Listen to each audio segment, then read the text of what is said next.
The game Dive is an MMORPG where of course you can enjoy an imaginary world as if you were in it. That's a type of game Yggdrasil is, which was released in 2126 and gained instant popularity compared to other DMMORPGs. However, 12 years later, Yggdrasil is about to end. Momonga, the guild leader of the Ainz Algon, is talking to a fellow Yggdrasil player and guildmate named Hero. After catching up with the lives of each other in their base, Hero bids farewell to Momonga, and Momonga decides to stay at their base until the end because it's the last day Yggdrasil servers will run. He then gets frustrated thinking about his guildmates, easily giving up on the great tomb of Nazarick they all worked so hard to build. He looks at their guild weapon, the Staff of Ainz Algon, and reminisces how everyone played endlessly to make this weapon, with some even using their paid vacation and others fighting with their wives to make time to get the materials for it. However, among 41 members of the guild, 37 of them have quit. The requirements to join their guild, Ainz Algon, are your avatar has to be inhuman and you have to be a functioning member of the society. Momonga visits the floor of the Great Tomb of Nazarick, including the NPC Sebas and the maids.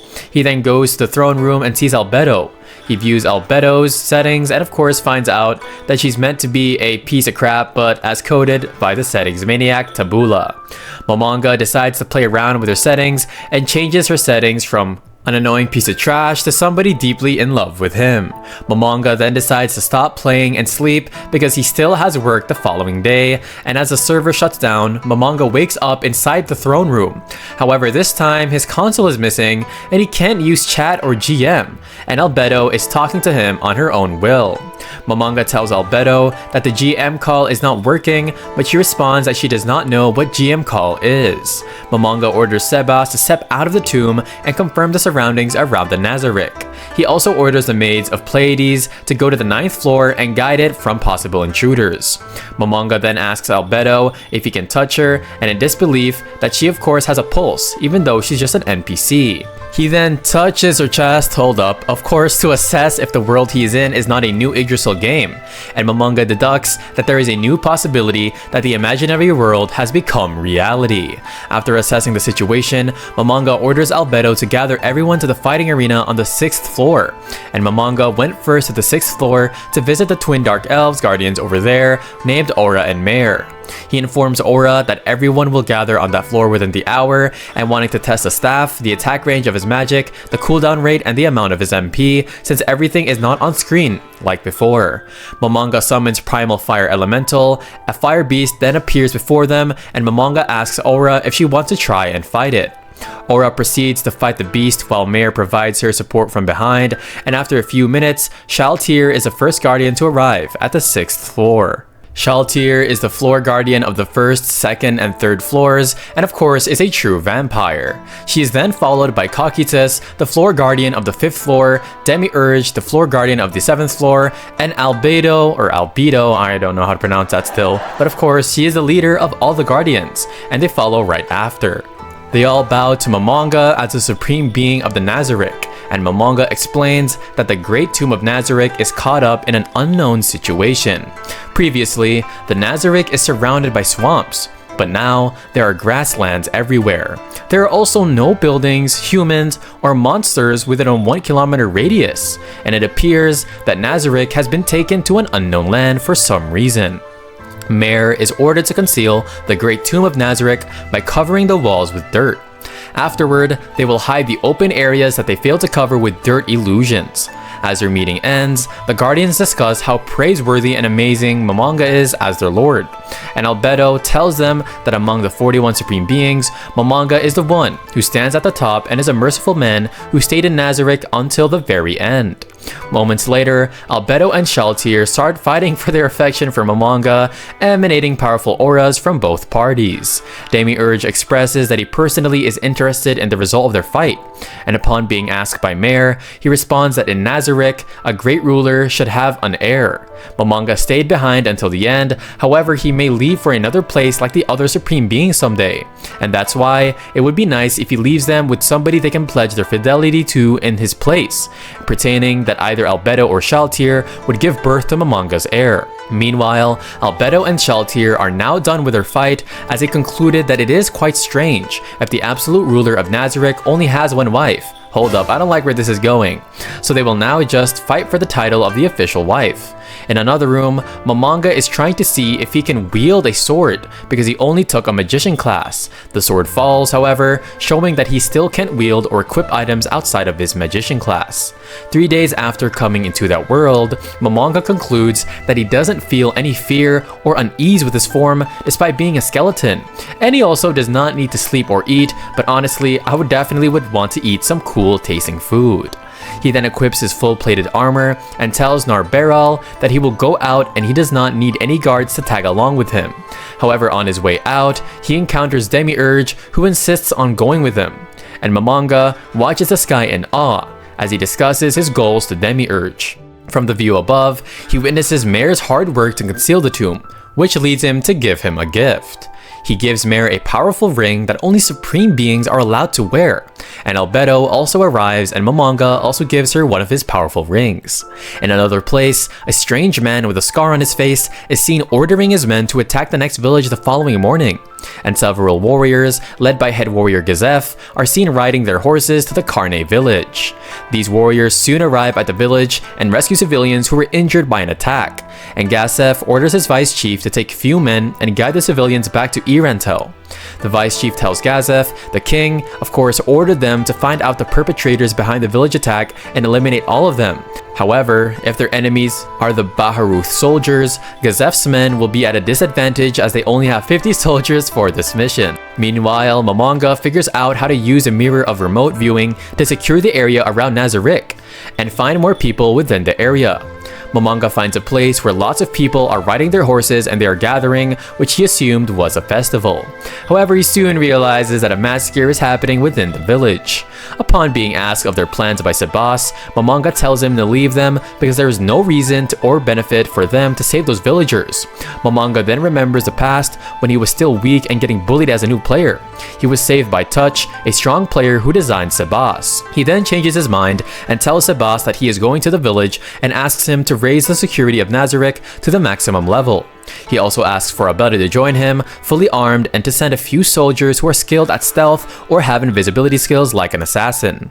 A girl and her sibling were about to get slaughtered by the soldiers when Momonga arrived just in time and of course eliminated the soldiers effortlessly. Momonga casts a spell that summons a Death Knight, let's go, from the dead soldier he killed and of course orders it to kill the knights attacking the village, and yeah, our boy Sung Jin Woo. A few minutes later, Albedo arrives in his full armor, and Momonga helps the two civilians by giving them a healing potion. He then introduces himself to them as a magic caster and casts a protection spell on them, and at the other side of the village, the Death Knight is doing its job and killing all the knights attacking the village. The knights tried fighting back, but of course, well, none of their attacks worked on the Death Knight. And Momonga and Albedo arrive soon after and he tells the Death Knight to stop. Momonga introduces himself to the villagers as Ain's Old Gon and assures them that he will help them. And he also promises the knights that they will return alive, but they have to tell their superior that the next time they cause trouble in the area, he will bring death upon their kingdom, and as an exchange for their safety, Ain's use them to gain knowledge from their world. He learned that Yggdrasil currency does not work in that world, and the Karne village, I just realized Karne means meat in Spanish, but anyway, and the Nazarick are both part of the Riesti's kingdom. On the opposite side is the Baharuth Empire, and the two are on bad terms with each other, and they often battle on the plains near the capital city of Irantel. There is also the Slain Theocracy that lies to the south of both countries, and based on the crests of the knights, the village chief assumed that they were from Baharuth, but everything is probably staged by the Slain Theocracy to create enmity between the two countries. The civilians inform Ainz of the Adventurers Guild in Irantel, and of course where adventurers defeat monsters in exchange for a reward. Soon after, the chief royal warrior of the Riesti's kingdom, Gazef Stronov, arrives at the village together with his fellow warriors, and Ainz introduces himself to Gazef as a magic caster who helped the village. They are then informed that a lot more unknown figures are heading towards the village, and at a chapel, a priest is seen ordering the captain of one of the 6 scriptures that serves the 6 great deities, Nigun Grid Luin of the Sunlit Scripture. He is tasked to eliminate the strongest warrior of the Riesti's kingdom, Gazef Stronov, and the priest then hands him an item that contains a miracle of the deities Nagoon Grid Luin then orders his men to devote their faith to the deity. Gazef and Ainz, who are watching from afar, see Nagoon's men surrounding the village. Gazef thinks that only the slain theocracy could send out that many magic casters at once, and Gazef then asks if he can hire Ainz to help them, to which Ainz declines. Gazef accepts his refusal, but asks him to once more protect the villagers. As Ainz swore by his name to protect them, he handed over an item to Gazef, which he accepted. Gazef and his men then head to the fight with the slain theocracy. They encounter the men on the slain theocracy and of course their magic scriptures. They fight head on, but Gazef and his men are clearly at a disadvantage, oh crap, because the magic scriptures just keep on respawning. Soon, Nagoon appears before Gazef and asks him to submit quietly. Gazef, however, never backs down and never gives up, despite being beaten up so badly. Suddenly, Gazef hears a whisper in his ear saying it's about a switch, and all of a sudden, he is teleported to the warehouse where the villagers are kept for protection. He then realizes that it was the same item Ainz gave him that made it possible for them to switch. Ainz introduces himself to the slain theocracy and tells them that he is on friendly terms with that village.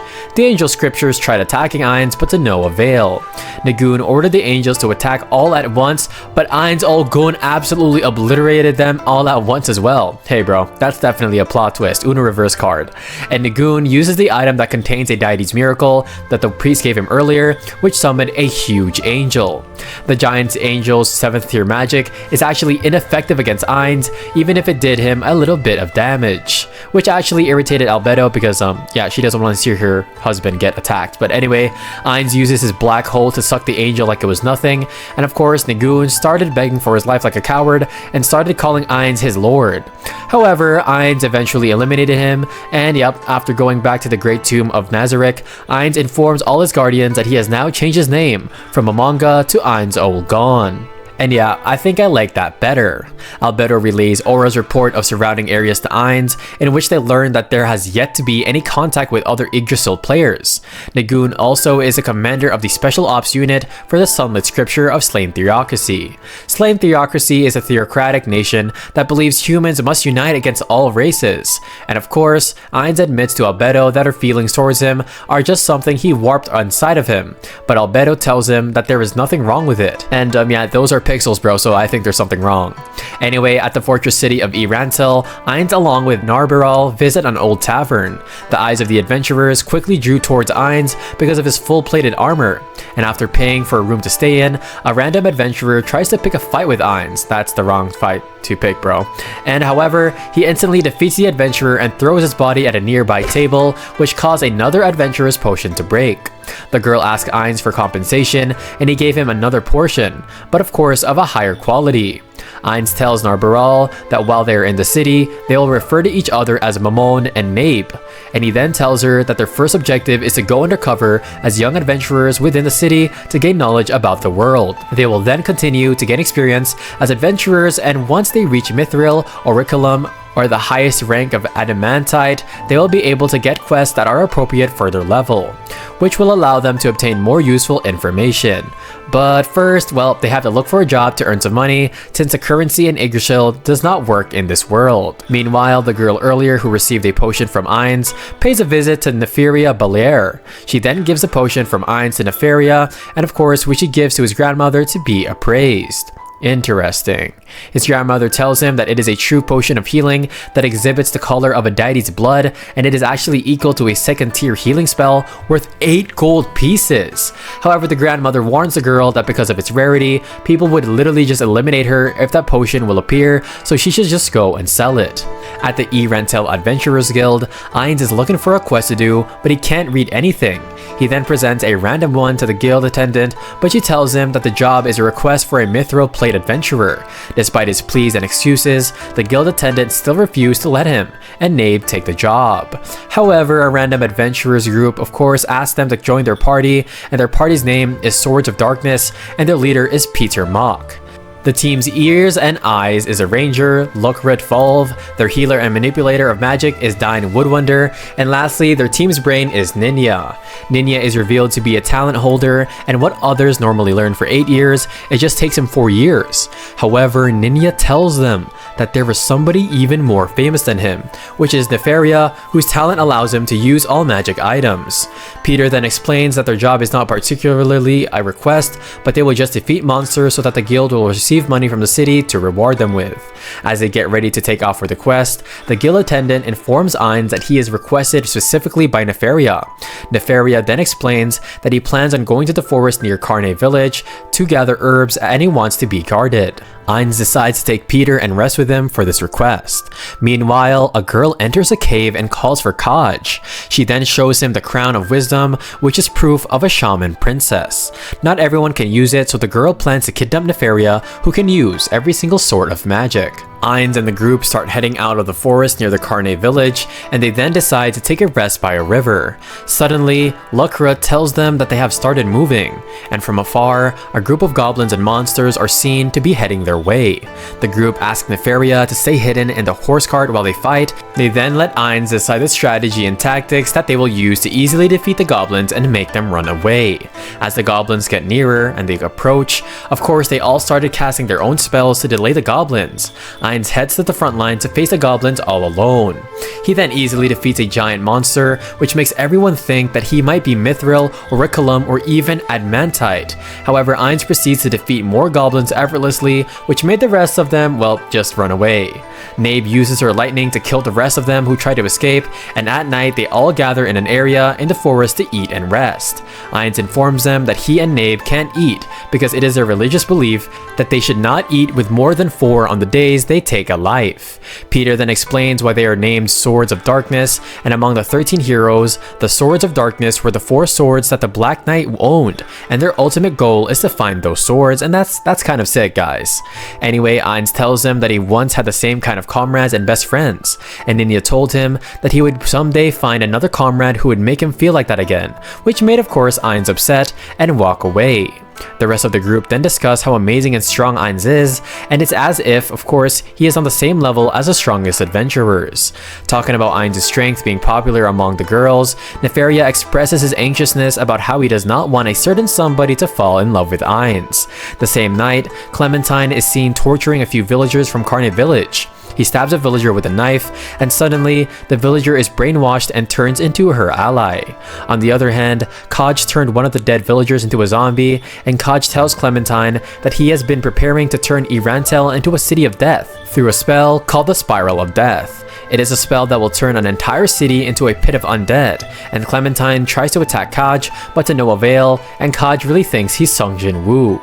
Because of what happened the night before, well, the team is a little bit awkward with each other, and Ainz tried to break the wall between him and Ninya by asking him to tell him the name of the dragon that could freely control nature at Irantel. Upon arriving at the forest where Nefaria will pick herbs, he notices a strong-looking fence guarding the area. As they got closer, they realized that it was goblins. The goblins told the group that they didn't want to fight if it was possible, and suddenly the goblins' boss came, and it actually turned out to be Enri, Nefaria's friend. Enri is the girl whom Ainz saved earlier at the Carne village along with her sibling, and Enri tells Nefaria about Ainz and how amazing and how strong he is when he saved them. Upon asking for more details about Ainz, Nefaria quickly realized that Ainz was Momon. Nefaria then ran towards Momon and Nabe, telling them how he already knew that he was Ainz. He then thanked him for saving the Carne village and the girl he truly loves. As Nabe leaves to let the two talk privately, Nefaria admits that the reason why he specifically requested for him at the Adventurers Guild was because he wanted to know how to create the red healing potion that Ainz gave the adventurer. Afterward, Nabe apologizes to Ainz because she thinks it was her fault for slipping Albedo's name earlier. As they finally enter the forest, Nefaria warns them that they should be careful of the wise king of the forest when it appears, but they should not kill it because it protects the forest from outside monsters. Momon and Nabe purposely separated from the group to find and battle the Wise King of the Forest with Aura's help. And soon, Aura finds the Wise King of the Forest location and purposely disturbs it so it can cause havoc within the forest. Lucra notices that something big is headed their way, and while Momon and Nabe tell them to leave, the rest of them decide to go. The Wise King of the Forest attacks Ainz, but he easily dodges it, like he's just a goat. But anyway, the Wise King tells him that from somewhere, he is actually letting them off the hook as a reward for blocking his attack. Refusing to leave, the Wise King appears to reveal itself, and it turns out to be a huge hamster. What the heck is this? And without using much skill, Ainz defeats the Wise King and it submits itself to him. Ainz is surprised that everybody in the group thinks that the Wise King looks powerful to them, and as they part ways, the group insists on escorting Nefaria to his house to drop off his things. Looking for his grandmother inside their house, Nefaria is shocked to see Clementine instead. Clementine tells Nefaria that she is so worried because he is not coming home and that she of course has been waiting for such a long time. As the group realizes that Clementine is not somebody Nefaria knows, they proceed in front of him to protect him, and being direct with their plans, Clementine tells them that she wants to use Nefaria's talent of being able to use any kind of magic. She wants Nefaria to use the Crown of Wisdom for them and summon an army of undead. The group orders Nefaria to get out and run away, and they also tell Ninia to go with Nefaria since both of them are talent holders. However, there is already Kaj behind, preventing them from going outside the house. Meanwhile, Ainz registered the Wise King of the Forest experience in Irantel and named him Hamusuke, and Ainz and Nabe encounter Lizzie, Belair, and Nefaria's grandmother. Ainz introduces himself as his grandson's bodyguard, and Lizzie asks them where his grandson is right now. And Ainz tells her that he went home first, but they will be going to their house as well to collect the reward. Lily insists on going to the home together, and upon arriving at their house, Ainz senses trouble, but yeah, not for you bro, you're the MC. Anyway, he then finds Peter and the group turning into zombies, which he kills with no hesitations, what the heck, and realizing Nefaria has been kidnapped, Ainz orders Nabe to protect Lizzie. Ainz also finds Ninia inside the house, severely beaten up and her arm severed. Ainz also learns that Ninia is actually a girl, pretending to be a boy to avoid troubles within the group. And as Lucret mentioned previously, Ainz of course carefully analyzed the group's corpses to identify the perpetrators. He then tells Lizzie that only he can bring his grandson alive, so he has to hire him as an adventurer in exchange for her everything, to which Lizzie agrees. As the first part of their plan to locate the subjects, of course, Ainz hands Nabe the item called Locate Object to locate the group's plates that the suspects obtained from them as hunting trophies. He orders Nabe to also use Fake Cover and Counter Detect to counter the enemy's Detect Locate. And as Nabe uses all of the items, she locates the suspect's location in the cemetery nearby. They then use Clairvoyance and a Crystal Monitor, and there they finally see Nefaria in the center of an army of undead. The soldiers guarding the cemetery notice the sounds of the army of the undead, and they try to stop them, but there are literally thousands of them, which make them retreat, and yeah, it's Sung Jin-woo really, pretty much guys. As they exit, they encounter Momon and Nabe, who claim to be hired for a job. Momon easily defeats the giant skeleton, which amazes the guards, and the guards try to stop Momon and Nabe from entering the cemetery, seeing that they are just copper-plate adventurers. However, the two ignore the guards and enter the cemetery on their own. To defeat the thousands of undead, Ainz summons Jack the Ripper and Corpse Collector, and inside the cemetery, they see Khajiit performing a ritual. After some talk, Clementine also reveals herself behind Khajiit, and Ainz tells Nabe to eliminate Khajiit on her own while he takes care of Clementine. Nabe's first attack does not seem to work on Khajiit. However, meanwhile, Ainz tells Clementine that since she eliminated his tools to raise his name, her existence for him is very offensive. Khajiit summons a magic-resistant skeletal dragon to fight with Nabe, and Nabe then uses her sword to fight with a skeletal dragon. However, it appears to be very strong. Khajiit applies some buffs to the skeletal dragon, but Nabe appears to be able to use some of the same buffs. Frustrated with Nabe's strength, Khajiit summons a second skeletal dragon. What is this, Clash Royale? And anyways, as much as the dragons are physically strong, Nabe is still able to stop its attacks. On the other hand, Ainz gives Clementine a handicap, saying he will not fight her seriously throughout their battle. And Clementine then attacks Ainz and tries to break his armor by stabbing his shoulder. However, his armor appears to be very tough. She then tries to stab his helmet, but it is still too strong, and yeah, you're definitely a loser. Mid-battle, Ainz then orders Nabe to start fighting Khajiit as Nabaril Gama of Nazarik to the end of the battle. Of course, Narbarel reveals her original form, which is a maid of the Pleiades. She then starts scaring Khajiit by teleporting behind him and stabbing his shoulder, showing him how easily she can eliminate him. Concluding that the skeletal dragons can only nullify 6th tier magic and below, she casts higher tier magic to finally end the battle. She uses her twin maximized magic and burns the skeletal dragons and Khajiit to dust. On the other hand, Clementine tries stabbing again both of Ainz's eyes, but is surprised when it does not affect him. Ainz displays his original form as well, ending, oh gosh, he ends their battle.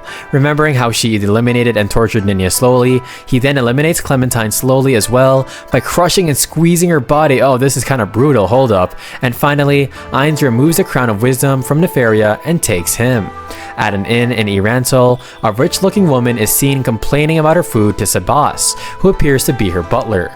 The woman then tells a man named Zach to carry her luggage.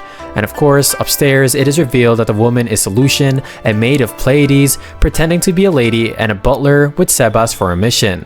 Somewhere, Shaltir is seen discussing their mission, which is to find a magic or martial arts users for Ainz. Zack tries to sell off Solution to some bandits, however, he is surprised to see Shaltir come out of the carriage instead.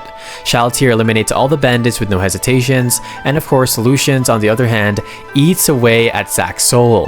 Shaltir is disappointed that none of them have passed. One of the vampire brides informs Shaltir that there is a man named Brian who can use martial arts and once fought with Gazef. Shaltir arrives at Brain's hideout and faces him, and Brain thought that she was just a monster that nobody could beat her, but when he actually attacked her, none of his slashes worked. After using even his strongest attacks that made him on par with Gazef, and none of them working, Brain literally just melts down and runs in fear, thinking Shaltir is a monster. Of course, however, Shaltir just can't miss the chance and reveals her true form in a chase for Brain. Shaltir then eliminates all of his men and sucks their blood dry, and Shaltir gets frustrated, learning Brain was able to run away through an escape route. More adventurers came to fight with Shaltir, which he easily defeated. However, the last girl alive threw a potion at her, which Shaltir recognized as something Ainz owned. Shaltir uses brain manipulation to ask the girl the truth about the potion, and the girl turned out to be the adventurer that Ainz helped earlier by giving her a red healing potion. The girl also informs Shaltir that she still has a team she split with and a ranger in the forest, and Shaltir quickly located the rest of her team and faced them. Seeing that there is a strong one among them, she tries attacking her first. However, the elder they called Lady Care used a bright light magic on Shaltir, which actually weakens her. Before she completely falls, Shaltir also uses strong magic to attack Lady Care, and at the Great Tomb of Nazarik, Albedo informs Ainz that Shaltir has revolted against them. Ainz wants to know the first reason, of course, behind Shaltir's revolt before taking any action. Narbaral informs Ainz that the leader of the Adventurers Guild's Ainzak sent him a message saying that he wanted him to go to the guild immediately to discuss the vampire that has appeared near Irantel.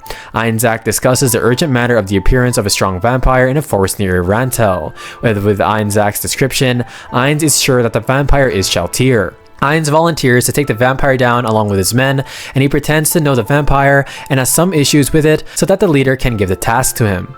Igvarj, one of the adventurers, voices his suspicions towards Ainz and tells him that he will go with him, and Ainz tries to stop Igvarj by saying that he will surely die, but he just ignores it.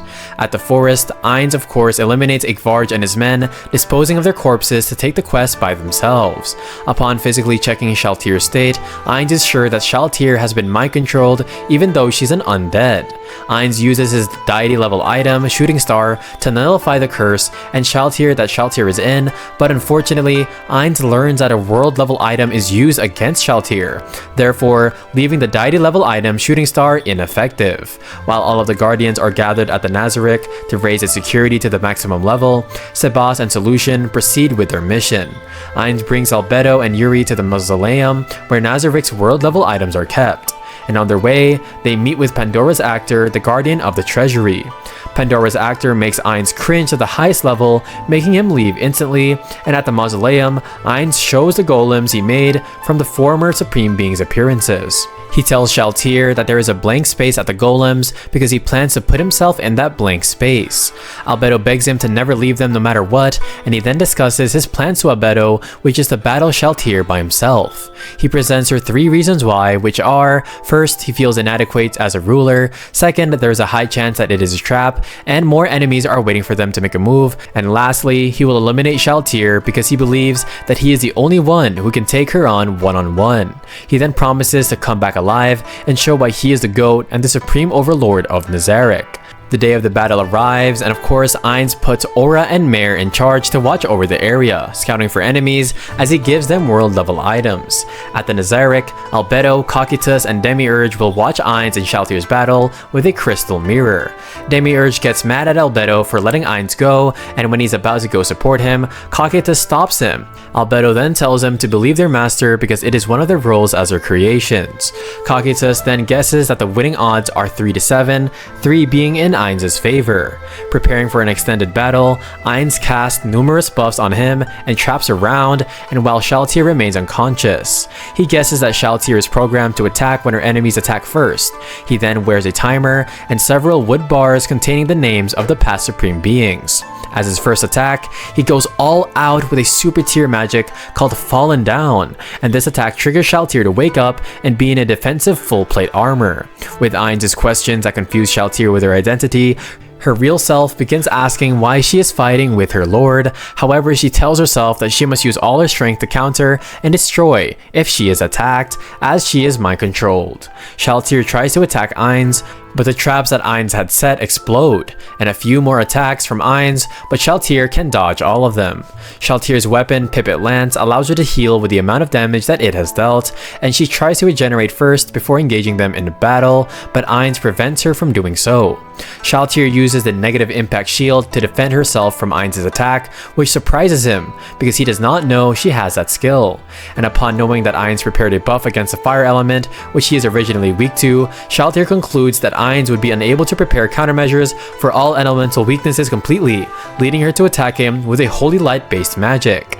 At the Nazarick, Cocytus explains that the holy element is Ainz's weakness since he actually is an undead skeleton, and since Ainz is already running out of mana, Shaltir uses this to her advantage to start physically attacking him. Dodging most of her attacks, Shaltir releases her trump card called Einherjar, which basically just summons another of her. She also summons her household, which consists of bats and rats, and she then eliminates her household with her Pipit Lance and uses the damage dealt to heal. This forces Ainz to use a deity tier level magic called the Cry of the Banshee, which sounds awesome, and it actually turns Shaltir, her Einherjar, and her household into dust. However, due to Peroronchino's design of Shaltir, she was able to resurrect herself, and she then points out that Ainz's MP is running out while her HP is completely full. Ainz then reveals that it's thanks to her fighting for him without holding back anything that he was able to execute his plan very well. And Ainz explains that in PvP, the most important thing is how well you deceive your enemy with false information. He then reveals that he changed his armor to pretend that her holy attacks were effective when it was actually not. And on the other hand, he pretended that the fire attacks weren't effective, but he was really suffering without flinching.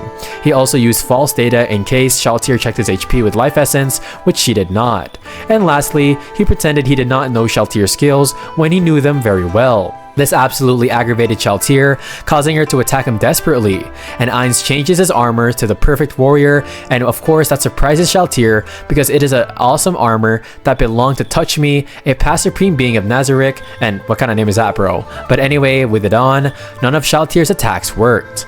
Ainz then equips Takemikuzuchi's sword next, which surprises her once again. Ainz claims that the strength of the 41 people from Ainz Olgon stands before her.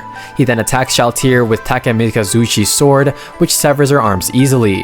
Shaltir, though, of course, thought that she sees an opening attack, but of course Ainz just equips Nishikanari's dagger next, and yeah, our boy's just bringing out all the items like it's overgeared.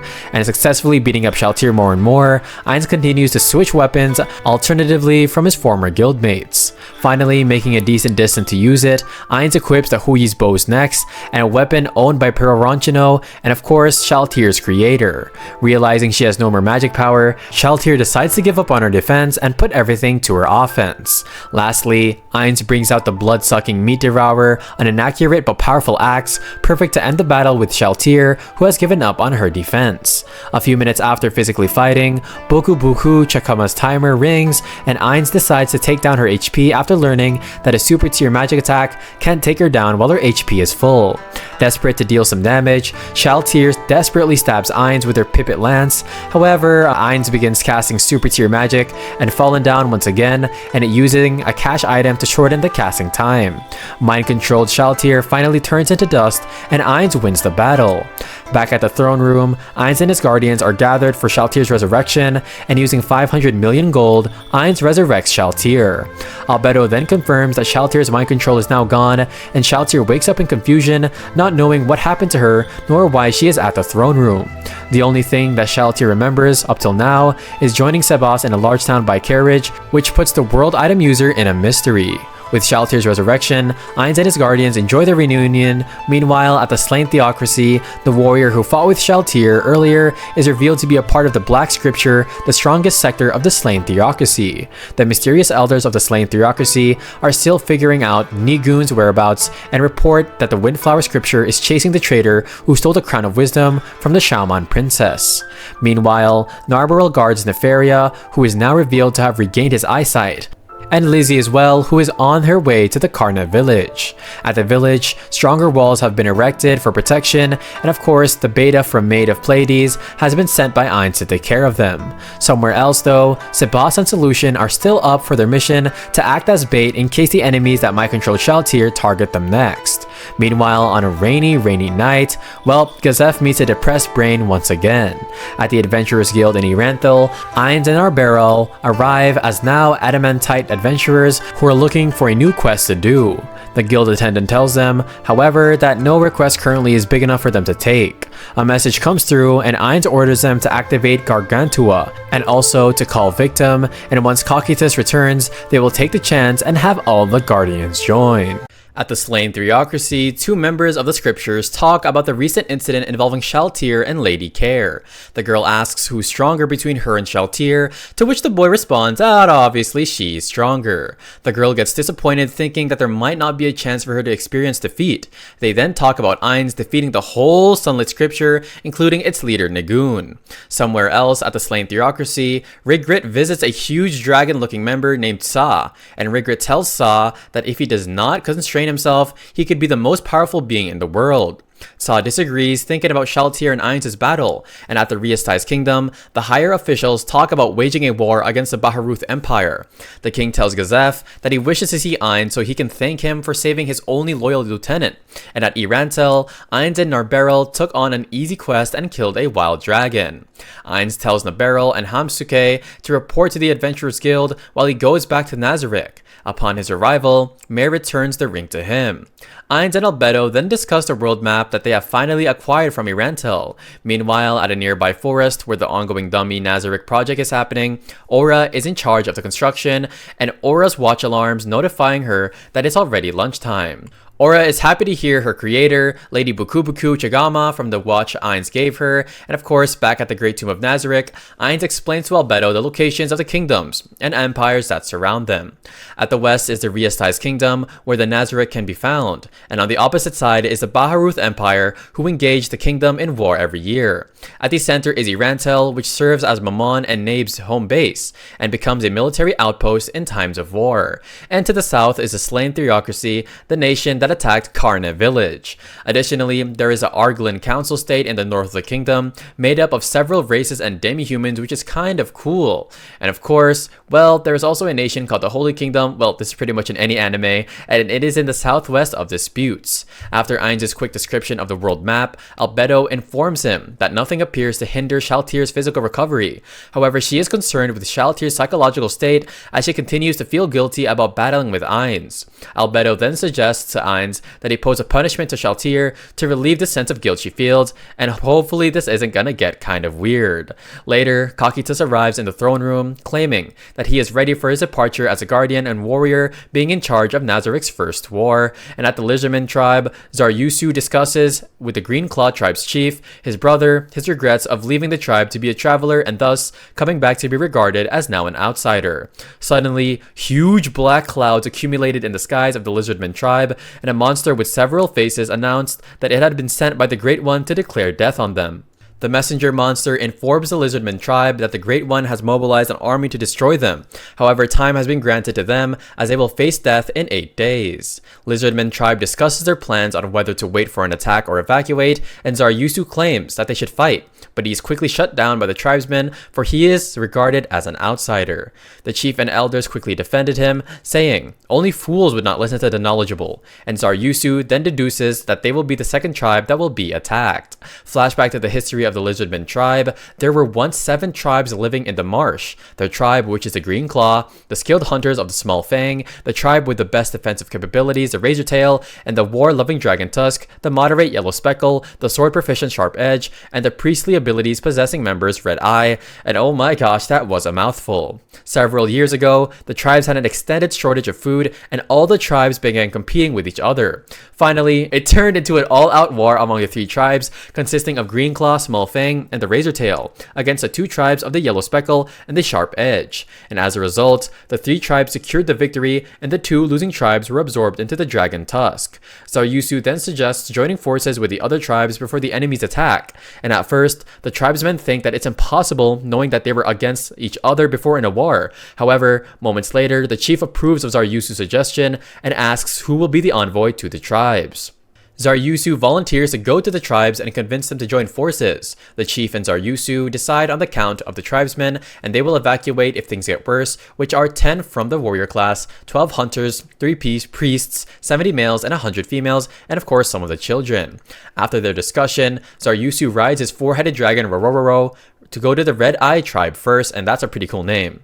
Meanwhile, at the Nazarik, Eclair, the assistant butler, is in charge of the 9th floor, while Sebas is still out on his mission. Zaryusu arrives at the Red Eye tribe and introduces himself. He then announces his wishes to speak to the Red Eye tribal chief, and Zaryusu enters the room where the acting chief is and instantly falls in love at the sight of Krush Lulu, the Red Eye's tribe acting chief.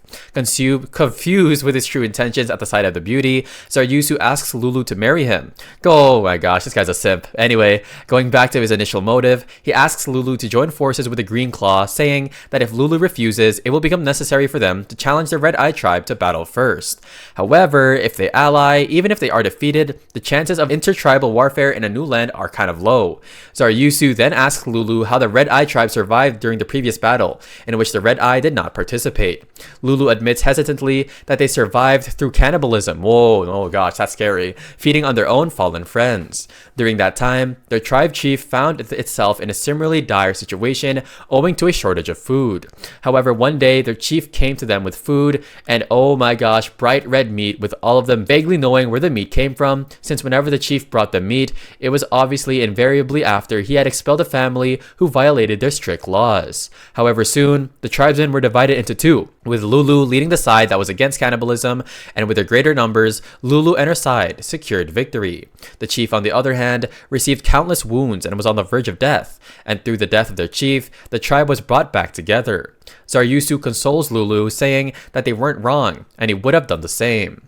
With Zaryusu's praises, Lulu finally agrees to become allies with the Green Claw, and moments later, Lulu insists on coming along with Zaryusu to convince the Dragon Tusk to be their ally. Upon their arrival, the chief of the Dragon Tusk, Zenberu, challenges them to a battle, saying that they only trust the strong, and yup, that's how we do it here in Anime Land. Zenberu announces to everybody in the Dragon Tusk that if he dies in their battle, Zaryusu should replace him as their chief, and if Zaryusu dies, Zenberu let Lulu get away unharmed. As a battle of the 2 starts, they go head to head with their attacks. Zenberu manages to slash Zaryusu's face as he attacks head on, and Zaryusu uses his frost pain to block him. Zaryusu continues to block Zenberu's attacks. However, after much fighting, Zenberu forfeits and Lulu goes to heal both of them. Before going on to the main business, Zenberu requests to have a talk while drinking alcohol, and at night, Zenberu claims that yes, they will fight alongside the Green Claw and the Red tribes. The The following day, the three of them arrive at the Razor-Tail village where Char-Suryu, the chief of the Green Claw, and Zaryusu's brother had finished their business. Later that day, the 5 chiefs of the tribes gather to discuss their plans. They learn that the enemy's location is in the forest and their army mainly consists of zombies and skeletons. While being outnumbered by the enemies, Zaryusu suggests that they should also have a separate unit consisting of only chiefs, since it may be necessary for them to go after the leader of stronger enemies. After hearing that, the Lizardmen tribes are still preparing since they have 4 days before the attack, and Cocytus makes an impulsive decision to attack them by surprise, and that's why Cocytus is the GOAT. That's just me though. The thousands of skeletons arrive at the tribe's village, which surprises the Lizardmen, and the Lizardmen start eliminating the skeletons and zombies. The magic casters from the Lizardmen tribe cast swamp elements to deal with the additional enemies. Upon the elimination of most of their army, Cocytus decides to send Elder Lick. Seeing the power of Elder Lick, the Lizardmen army decides to retreat. The Lizardmen try to buy time until most of the army has evacuated, but the Elder Lick's long-range attacks is not exactly doing them any good. Using Rororo to tank the damage from Elder Lick, Zaryusu was able to get close to Elder Lick. He is then followed by Lulu and Zenberu. Elder Lick attacks them with lightning, but Zenberu tanks it for them. And Elder Lick then introduces himself as Iguva as he summons more of the undead army. Zaryusu attacks Iguva aggressively, which allows the latter to perform an illusion onto the sky.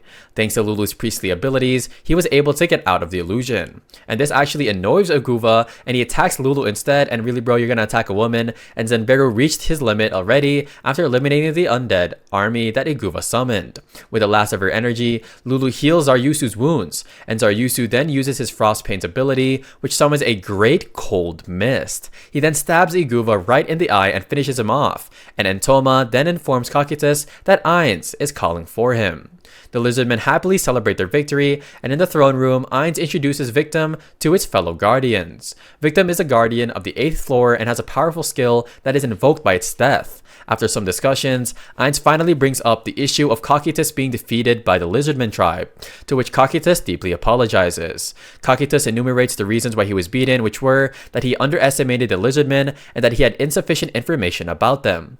Ainz then tells Cocytus that in order to make up for his defeat, he has to personally exterminate the Lizardmen without relying on anyone else. However, Cocytus expresses his objection regarding Ainz's decision. He then tells Ainz that he does not want to kill all of the Lizardmen, and his reason is that there is a chance that valiant warriors will appear among their number, which could be greatly beneficial to the Nazarick, instead of just eliminating them. Ainz feels unsatisfied with the suggestion, and of course, Demiurge adds his own opinion to change Ainz's mind, and Demiurge, he is supporting our boy Cocytus. Demiurge then suggests using the Lizardmen in a governability experiment, since there will come a time when they will be handling different races and powers, so they should instead perform an experiment in governing in which they rule the Lizardmen's villages by means other than fear. The suggestion satisfies Ainz, and he shifts his decision from exterminating them to outright occupying them. With this decision, Ainz tells Cocytus that instead of exterminating them, he will govern them and instill loyalty towards Nazarick within them. He then tells the Guardians to prepare to flaunt their power to the Lizardmen, and at the Lizardmen village, they are surprised by their appearance of the undead army again. However, they soon realize that they are not moving to attack. Instead, there is a royal procession ongoing. As Ainz and his guardians reach the top, he sends a message to the chiefs that they should let their delegates step forward to converse with them. Char-Suryu and Zaryusu decide to be the ones to represent the Lizardmen tribe, and Ainz informs them that they will fall under his rule. However, there is a chance that the Lizardmen tribe would not want to fall under the rule of somebody they went against, and that's why they will have to fight Cocytus in 4 hours, and if they win, Ainz will completely leave them alone. Char-Suryu tries to express their desire to forfeit, but Ainz does not want to hear such things, as surrendering without even putting up a fight. After Ainz and his guardians leave the village, the chiefs discuss their plans. Eventually, they come to the conclusion that it will be only 5 of them that will fight, leaving Lulu behind. And when Lulu asks why, Zaryusu answers that he simply does not want to see the woman he is in love with dying. And after approving the decision, Lulu asks Zaryusu to impregnate her in case he dies, and bro, this guy got the ultimate riz. Arriving at their nearby headquarters, which was built by Aura, Demiurge and Aura present Ainz the chair that they built for him. Slightly ticked off by the fact that it might contain human skulls, Ainz imposes Shaltyr's punishment, which is to be his chair for that moment. This punishment upsets Albedo, causing her to leave the room and let out her rage outside. She's jealous. At the Lizardmen tribe, the army of undead signals Cocytus' arrival, and the rest of the tribe insists on going with the chiefs. However, their desires are turned down. Cocytus easily eliminates decimates the army the chiefs brought just by freezing them, and the two chiefs try attacking him. However, they are beheaded and sliced in half instantly. Zenberu even got his right arm severed. Zaryusu is easily thrown away too, despite his strength, and from their backs, Sharsuryu casts a healing spell on them, which even allows Zenberu to grow his arm back. The small Fang chief attacks Kakitus, which annoys him, resulting in him killing the former. Zenberu then tries to attack Kakitus once more, but he gets beheaded and rests in peace. With only the brothers remaining, Sharsuyu tries to distract Kakitus by casting an offensive magic spell on him, while Zaryusu attacks Kakitus with his Frost Pain. Despite their efforts, they were eliminated brutally by Kakitus, and Ainz congratulates Kakitus on his victory, and Ainz plans on using the brothers' corpses to create an undead, but Kakitus suggests that Ainz resurrect them instead, because since both of them pose a huge potential as warriors. Ainz asks Kakitus if there is anyone who could represent the lizardmen, to which Kakitus answers Lulu, and Ainz meets Lulu and negotiates a deal with her, and in exchange for him resurrecting her beloved Zaryusu, Lulu must keep an eye on the lizardmen tribe in case somebody from there betrays him. He then threatens her that he will keep Zaryusu alive, and at the instant that Lulu betrays him, he will immediately eliminate Zaryusu, and later that day, Zaryusu opens his eyes with Lulu inside. He thought Lulu died as well and they were in the afterlife, but Zaryusu and Lulu pledged their allegiance to Ainz after learning that he was resurrected by him. He then asks Ainz if it's possible to resurrect Zenberu and Zaryusu, to which Ainz responds that he will think about it, and yeah, if I was at OP, I guess I would think about it just cause, but hey, that's Ainz, that's not me. While strolling in the city, Sebas witnesses a corpse being dumped by a small establishment. He orders Shadow Demon to cut the sack where the corpse is being kept, and it reveals a girl who suddenly appears to be severely tortured and beaten up.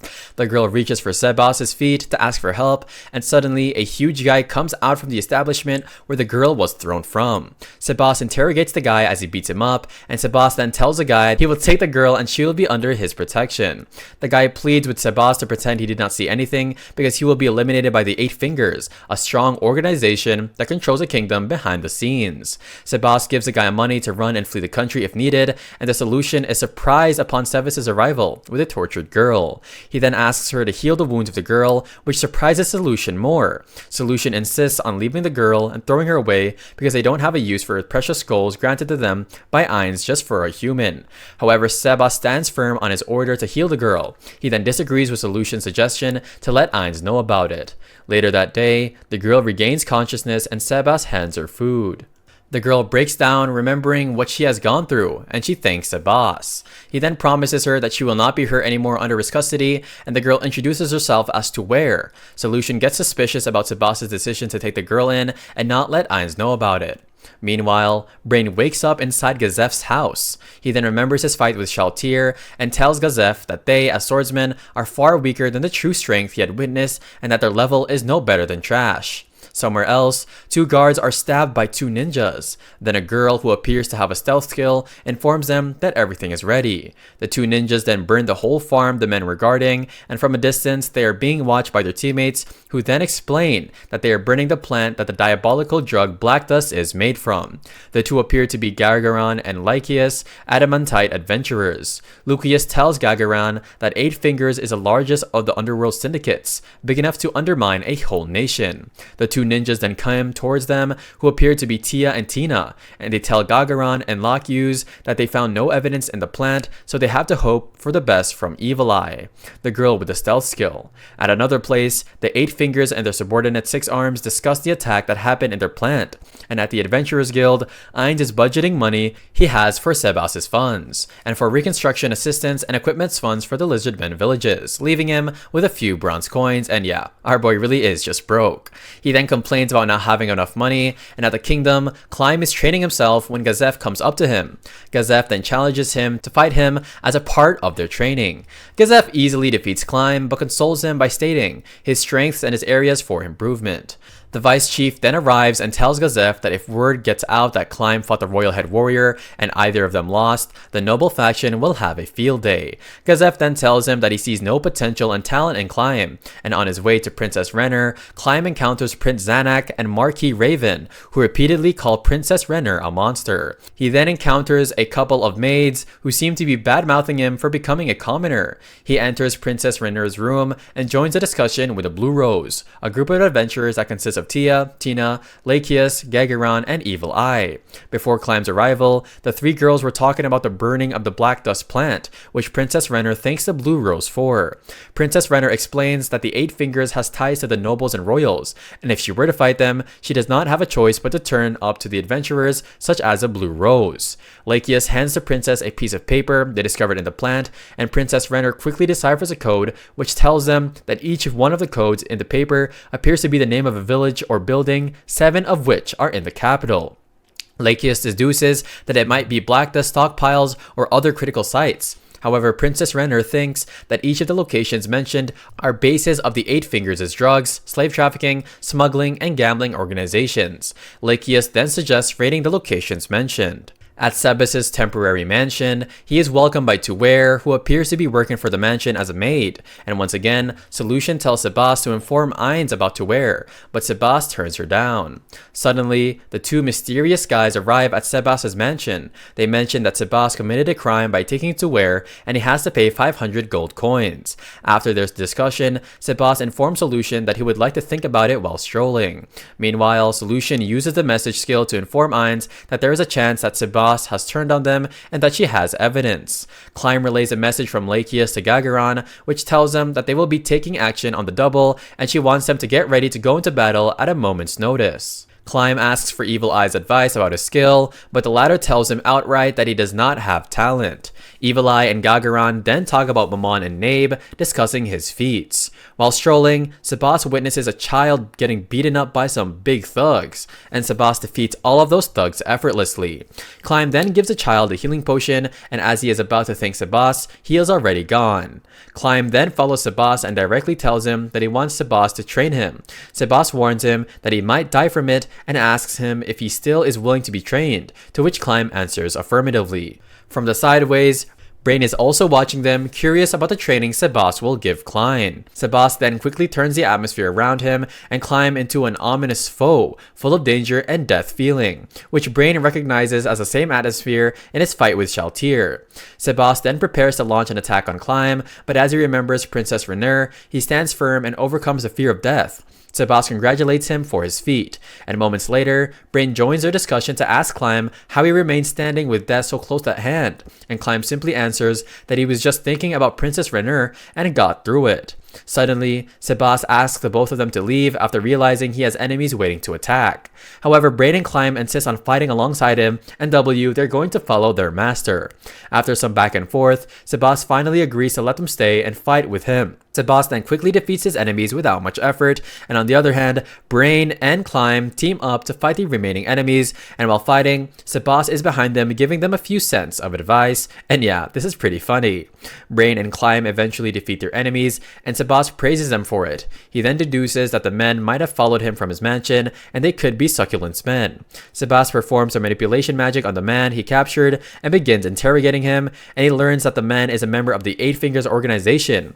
Climb also tells him that Succulent is one of the Adamantite Class 6 arms. He then decides to go and bring down the place that is the source of the trouble, since he was told that the Succulent will be there as well. Sebas asks Brain and Climb to carry the two men they defeated to a guardhouse, but the two refuse and express their desire to fight alongside him despite the danger. The three decide to go to the brothel that is apparently owned by one of the organizations of the Eight Fingers, and while Sebas heads to the main entrance, Brain and Climb go to the other entrance in another building. The men inside the building are surprised by Sebas destroying their locked gate easily. Meanwhile, in the other building, Brain leaves Climb in another room to check if there are people inside. At the main building, Sebas witnesses a fat guy beating up a girl to death after sexually harassing her. This is so sad, and Sebas then beats up the guy until he bleeds. He tries to run and ask for help, but Sebas has already killed everybody outside the room. Sebas then eliminates the guy, and at the other building, while Brain is gone, Climb encounters two members of the Six Arms, Succulent and Crocodile. Crocodile calls Succulent the illusion demon, making Climb cautious of his attacks. Crocodile then requests that Succulent not eliminate him, so that he can use Climb as a hostage because he hates Princess Renner, and Succulent easily damages Climb with his confusing attacks, and soon Climb realizes that Succulent's whole right arm is an illusion. Thus, he does not know where he is truly attacking, and Succulent then decides to use another illusion, summoning two clones of him. After focusing, Climb determines where what a true succulent is, slashing him with a sword. However, this is just one of Succulent's illusions, as a true succulent is actually behind him, and already has a sword stabbed in his body. Succulent casts a spell on Climb, however he is surprised when Climb is still able to stand up and fight, and our boy really has an indomitable human spirit. Just right on time, Brain arrives to the rescue, and fearing Brain's renowned strength, Succulent tries to negotiate with Brain to stop fighting and just join the Eight Fingers organization instead, and really bro, how the heck are you gonna say that? Of course, Brain refuses his offer and swears to finish Succulent with just one strike, and with truly just one strike, Brain eliminates all of Succulent's clones along with him, who tried to use a stealth skill. Sebas then arrives and captures Coco Doll, and after successfully clearing the brothel, the three part ways. Sebas then goes back to the mansion after a long day, and he is actually quite surprised to see everybody from the Nazarick waiting for him there. Meanwhile, Climb reports to Princess Renner of his feats, and Brain also tells Gazef about Climb and his true strength, even if he does not have a talent. Ainz asks Sebas directly whether or not he knows the reason why he's there, and moments later, Solution came to bring Tuware into the room, and Tuware quickly hides behind Sebas. Ainz then asks Sebas if he is truly loyal to him, and if he should correct his mistake by killing Tuware. Sebas gets ready to kill Tuware, and Tuware prepares to receive the attack from him. Before the blow lands on Tuware, Kakitas blocks Sebas' attack. But it turns out that obviously it was just a test to see whether or not he is loyal to Ainz, which he did pass. Ainz then tells Sebas what he'll do to Tuware as he leaves the mansion. Later, Sebas promises Tuware that he will try to ask Ainz to let him take her to Nazarick. Sebas goes back into the room, and Ainz comes back as well. He then asks Ainz if Tuware can work under him in the Nazarick as a cook, and Ainz orders Sebas to call Tuware into the room to ask her what she truly wants to do, to which she answers that she wants to continue working alongside Sebas. After much discussion, Ainz finally approves of Tuware working under Sebas in the Nazarick, and at the same time, the Maid of Pleiades will have Sebas removed as a team leader, and Yuri Alpha will replace him. Sebas and Tuware are gone, and Ainz explains that he just paid his debts to a young girl whose older sister was kidnapped by aristocrats. Turns out that Tuware is the older sister of Ninya, Ainz' old comrade in the Adventurer Guild, and at the kingdom, Princess Renner discusses her idea of launching simultaneous raids and taking down all of the Eight-Finger strongholds at once to the Blue Rose. Princess Renner also successfully gains Prince Zanak and Marquis Raven's help by promising Prince Zanak that she will add their brother, the First Prince's drug division stronghold he deals with, to the locations they will raid to expose him. Meanwhile, at the mansion, Sebas comes back and notices that the door is half opened. He then goes to look for Tuware frantically, and later he finds a piece of paper with the location and time indicated. Sebas tells Solution to inform Ainz that Tuware has been kidnapped, and Ainz then tells Albedo to put together some forces to back Sebas up. The Guardian of the Nazarick are gathered at the mansion to back Sebas up, and Demiurge then discusses the flow of their plans. And why the heck does Demiurge always look so freaky? No, he looks sus. Anyway, rescuing Tuware is a secondary objective, and they plan to first execute the Eight Fingers who were foolish enough to play with Ainz Algon. Somewhere else, the adventurers Princess Renner hired are preparing to raid the locations of the Eight Fingers organizations. Brain, Climb, and an adventurer Marquis Raven hired, named Lockymare, are tasked to raid the location where Tuware is kept. Lockmare used his stealth skill to gather information from the inside and informed the other two that 5 out of the 6 arms were present in that location. Suddenly, the three see Sebas wandering outside the area, and Sebas notices them and asks them to rescue Tuware while he deals with the 6 arms. Sebas goes through the front door and is immediately welcomed by the 5 members of the 6 arms, and Sebas is about to whoop their butts. And oh my gosh, not a single minute is wasted, guys, and yep, Sebas has already beheaded all of them. Whoa, Sebas is a goat. And meanwhile, the 3 find Tuware's cell and release her. Somewhere else, Hilma, a member of the Eight Fingers organization, is visited by Mare and Entoma, and Entoma enters the room with blood, holding a severed arm, which frightens Hilma. Mare then attacks her and grabs her hair, leaving Entoma at Hilma's place alone. She encounters Gagaran. Gagaran attacks her, but Entoma easily dodges everything. She then calls on her insects and bugs to be her weapon. As she is about to finish Gagaran, Tia enters the scene and saves her. Tia uses her ninja techniques, however none seem to be working against her, and Gagaran concludes that she feels like they don't have a chance to win. Entoma suddenly wraps Gagaran with her centipede weapon while while she beats up Tia with her talismans. Of course, suddenly, a lance comes falling from the sky like it's Guild Thunder, and above it stands Evil Eye. Evil Eye actually upsets Entoma with her words, which makes her attack Evil Eye aggressively, and Evil Eye then uses her new magic, Vermin Bane, which is basically a pesticide, and it weakens Entoma effectively. Entoma, being gravely upset, reveals her true self. However, Evil Eye just uses her Vermin Bane continuously, which seems to work effectively against Entoma. As the three of them are about to finish Entoma, Demiurge arrives on time to protect her, and with this arrival, Evil Eye orders the two to another level. Or actually, no, they order the two to run away while she buys time for them because she senses that Demiurge's strength is on a completely different level. Before Gagaron and Tia can escape the scene, Demiurge eliminates them so swiftly, and of course, Evil Eye tries to attack Demiurge, but none of her attacks are going through. And right before Evil Eye launches another attack, Ainz, also known as Momonga, arrives from above, asking who his enemy will be. Evil Eye introduces herself and tells Ainz that they should team up because they are both Adamantite class adventurers, to which Ainz agrees. Demiurge introduces himself as Jaldabaoth, and he says that his purpose there is, of course, a mighty item in the kingdom that he needs to retrieve. Ainz and Demiurge start fighting, and their strength is on par with each other. Meanwhile, Brain notices something is not right with how To Wear is acting. As the four of them try to run out of the place, they encounter Zero, the leader of the Six Arms, and Brain tells Zero that he will deal with him and that Climb should deal with the enemy on the rear, which actually surprises him. Lockmire attacks To Wear, who turns out to be Succulent, and with Lockmire's items helping Climb, he successfully defeats Succulent. On the other hand, none of Brain's attacks seem to be working against Zero, and before they start fighting again, Sebas enters the scene, which surprises Zero. Sebas then tells Zero he has defeated everyone in the Six Arms and he has already taken To Wear with him. Zero launched his strongest attack at Sebas, but he was still defeated by him with a single kick. And guys, Sebas really is that guy. Meanwhile, Demiurge and Ainz fight continues. Ainz protects Evil Eye from Demiurge's attacks. However, Demiurge bids farewell to them as he tells them that he will now encircle a section of the capital city in the flames of hell. Evil Eye tells Ainz and Nabe about their fight against Entoma, which secretly upsets both of them. Ainz and Nabe went away from Evil Eye for a moment to discuss Demiurge's plan. As they went back to Evil Eye, she informed them that Lacheus would perform resurrection magic on Gagaron and Tia, and from afar, the walls of flames of Demiurge start enveloping an area of the city. Sebas promises the three of them that he will repay the debt he owes them for helping him save To Wear, and everybody watches as a wall of flames of Gehenna envelop the city. Somewhere else, Princess Renner gathers the adventurers and Evil Eye tells everyone that it is possible to win because they have Mammon and Nabe on their side. Princess Renner then sends out Climb, Brain, and Lockmire to help evacuate the families trapped in the wall of flames. Prince Zanak asks Princess Renner why she sent Climb on such a dangerous mission if she loves him. She then responds that he will be making rounds inside the capital together with the soldiers and may end up dead. However, if he does, Lacheus will cast her resurrection magic on him.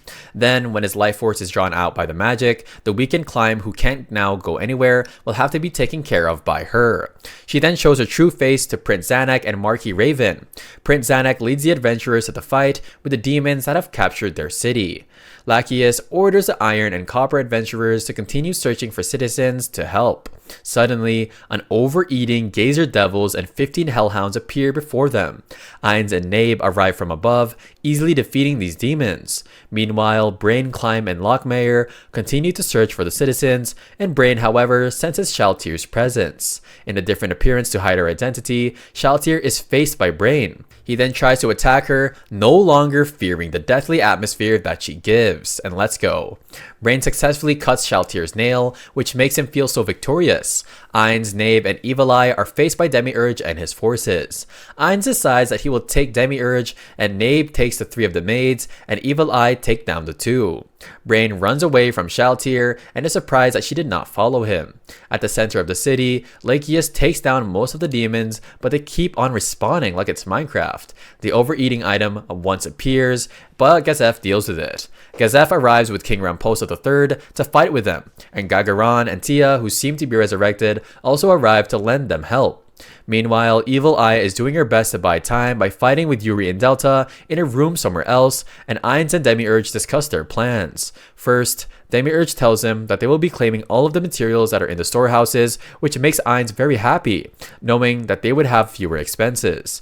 Next, it would allow them to cover up their part in eliminating the 8 fingers, which was Ainz's order. Ainz mentions that Demiurge wanted to reclaim an item in the city. He then shows him an item that contains a 10th tier spell called Armageddon Evil, which summons a large number of demons. Demiurge asks if they could use this item, but Ainz gives him another one of it, but a prototype version of it.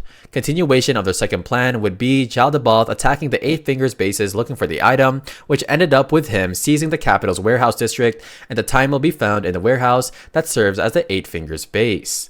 Third, they have captured the humans inside the Wall of Flame, and the majority of them are already being taken away to the Nazarick, where Demiurge is thinking that they could be put into all kinds of uses. Thinking that he does not feel a sense of affinity for the human race, Ainz requests that whoever dishonors the Great Tomb of Nazarick should be given a painless death. The last of their plans would be Demiurge pitting all of the ill repute upon the demon Jaldabaoth. In summary, Demiurge's goal is to establish himself as a notorious demon. All Ainz has to do is to drive the demon Jaldabaoth off the city, making Mammon the hero of the city once again, and what a W plan. While Evil Eye is busy fighting Yuri and Delta, Nabe is just talking with the rest of the 3 maids of Pleiades. And after realizing Mare is sending them a signal through the earthquake, the 3 maids and Nabe end their talk by pretending they have caused Nabe some injuries. And Nabe reappears beside Evil Eye again, acting as if she has been fighting for the 3 for a long time, and I think Ainz Algon needs an Oscar or something. Ainz and Demiurge also make their appearance once again, with Ainz slamming Demiurge against the walls, creating a loud entrance. The two then fight earnestly, producing a fake show for those watching them, and Demiurge then tells Ainz that he will have to go now along with his forces, to which Ainz agrees. As Evil Eye is surprised by Ainz's approval, Demiurge explains that he has his demon horde standing by to assault the whole capital at any time, and Ainz then declares victory of the city as Mammon. And of course, Mammon and Nabe bid farewell to the Blue Rose as they need to report back to the Adventurers Guild in Irantel. Meanwhile, at the headquarters of 8 Fingers, Mare and Aura have successfully captured the members, telling them that they have to work for Nazarick now, and Blue Rose, along with some adventurers, celebrate their victory at a tavern. Meanwhile, Tuware is introduced at the Nazarick as a new maid, and at the throne room, Albedo welcomes Ainz back to his throne. Somewhere else, an elderly expresses his desire to see Ainz Algon after hearing his feats, since he could use magic of his caliber, or perhaps even greater. A young man asks his old man to gather more information about the Adamantite class adventurer Mammon, and this is how the season ends.